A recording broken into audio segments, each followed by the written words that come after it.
Muy buenas tardes, me encuentro aquí con Eduardo Quintanilla, quien es periodista, es corresponsal de Cusco Noticias y también trabaja para Televisión San Juan. Hola Eduardo, muchas gracias por brindarnos un poco de tu tiempo en esos momentos, en el momento en donde se está realizando todo esto de la Cumbre de las Américas. Cuéntanos un poco sobre tu trabajo y dónde laboras. Bueno, a ti te agradezco por la entrevista antes que nada. Y yo trabajo en TV San Juan como videoreportero en el Congreso de la República. Y en Cusco Noticias me encuentro haciendo un programa al mediodía, un enlace telefónico de 5 minutos. Para ti, ¿qué crítica merece que se esté realizando la Cumbre de las Américas frente a la realidad que nosotros vivimos en ese momento? Yo diría que esta cumbre puede que tenga muy buenas intenciones y las cumbres son necesarias en todos los países del mundo y en todos los continentes y las regiones, pero diría que esta cumbre específicamente es una cumbre muy hipócrita, porque, o sea, ¿cómo vamos a hablar de corrupción cuando hemos indultado al séptimo presidente más corrupto del mundo, que es Alberto Fujimori? ¿Cómo vamos a hablar de derechos humanos cuando el presidente Macri ha sido acusado de no esclarecer la muerte de Santiago Maldonado? ¿Cómo vamos a hablar de democracia cuando, aparte del tema de Venezuela, que es algo condenable, también tenemos este tema en Honduras, que es una dictadura? Y como que no, el rompecabezas no encuentra su puzzle debido.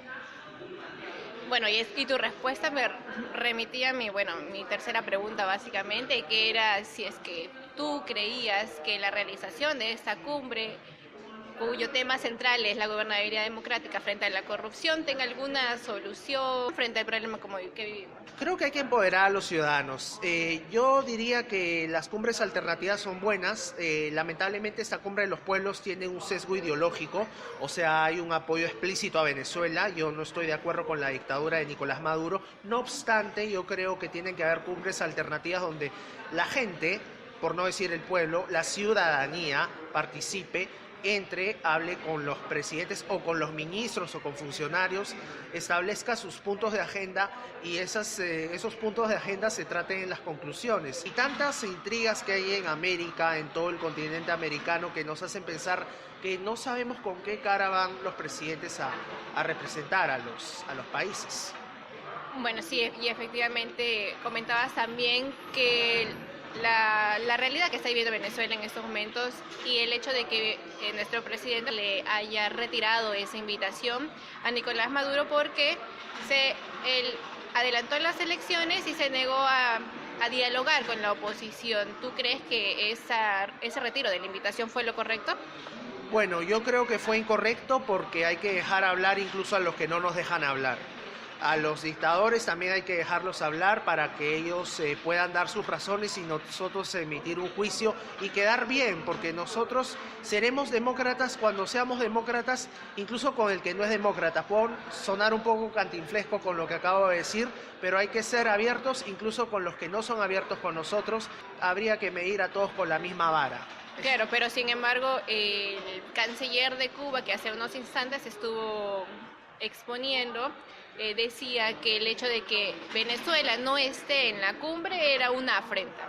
Bueno, quizá es una afrenta y yo creo que también explica que Cuba, pese al mal gobierno que ha hecho y a la dictadura que tiene, creo yo, Cuba últimamente, cuando he estado hablando con Barack Obama, que ya no es presidente, ha demostrado voluntad de cambiar, voluntad de poder actualizar su modelo económico y poder alcanzar la vía pacífica para realizar los conflictos, para resolver los conflictos, mejor dicho. Regresando a lo que es la octava cumbre de las Américas que se está realizando en estos momentos, ¿cuál sería tu opinión? ¿Cómo crees que nos ven los demás países frente a la realización de nuestro país de la cumbre?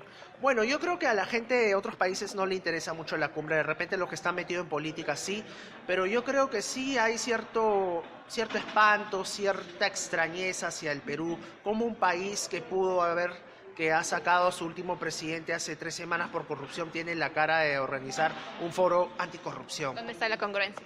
¿Dónde está la congruencia? No hay congruencia, no hay coherencia y sobre todo no hay valentía por parte de los presidentes para combatir la corrupción con los hechos. Bien, entonces para terminar, Eduardo, ¿cómo tú crees que nos ve en un futuro, cómo ves el futuro ideológico, perdón, de los países de América?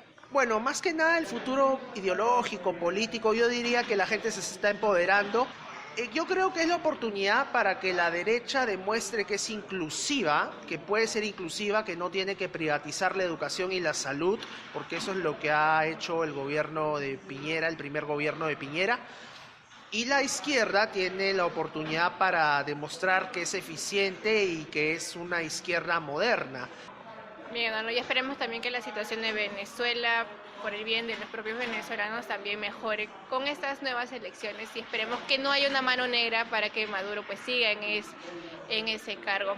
Te agradezco una vez más por tu tiempo. Esa fue la entrevista con Eduardo Quintanilla y nosotros vamos a seguir cubriendo lo que es la octava cumbre de las Américas. Muchas gracias. Tinta Digital, el periodismo de siempre en la nueva era.